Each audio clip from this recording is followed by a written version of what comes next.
Ra, dans la mythologie égyptienne, est le dieu du soleil. Il est généralement représenté avec un corps humain et une tête de faucon, portant un disque solaire sur sa tête. Autrefois le plus grand de tous les dieux, Ra s'est affaibli avec le temps et, réalisant qu'il était devenu trop vieux, il a décidé de renoncer à son pouvoir et de monter au ciel. Ce dieu est l'une des figures les plus vénérées de la mythologie égyptienne. En tant que dieu du soleil, l'une des missions de Ra était de chasser l'obscurité. Pour accomplir cette tâche, il traversait le ciel sur son bateau solaire, éclairant le monde entier. Mais à la tombée de la nuit, lui et son navire plongèrent dans les eaux marines vers le monde souterrain.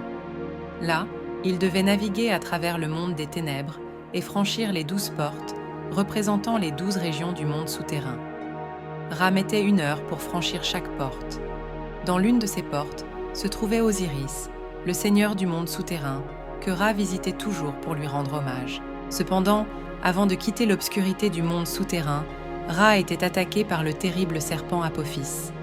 Cette force chaotique tentait de détruire le navire de Ra, se rapprochant chaque jour un peu plus de son objectif. Une fois, Apophis réussit à avaler le bateau solaire, mettant fin à la lumière du matin. Mais le serpent ne put retenir le dieu dans son estomac et le recracha. Cet événement fut marqué par une éclipse solaire. Détruire le bateau de Ra devint de plus en plus difficile, car le dieu de la destruction, Seth, après avoir perdu le trône suprême au profit d'Horus, fut condamné à naviguer avec Ra à travers le ciel. Il aidait le dieu du soleil, défendant son navire contre le terrible serpent, le battant à plusieurs reprises, rendant ainsi le voyage de Ra dans le monde souterrain plus sûr. Ra était une figure adorée dans toute l'Égypte, mais particulièrement vénérée dans la ville d'Héliopolis. Le prestige du dieu était si vaste que les autres traditions des religions égyptiennes de l'Antiquité fusionnèrent la représentation de Ra avec les plus grandes figures de leur propre panthéon.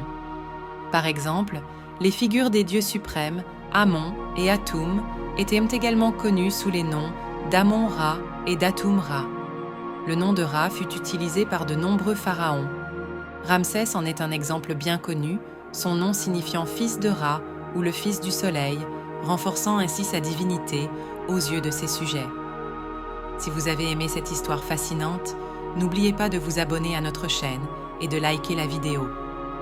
Partagez vos pensées dans les commentaires.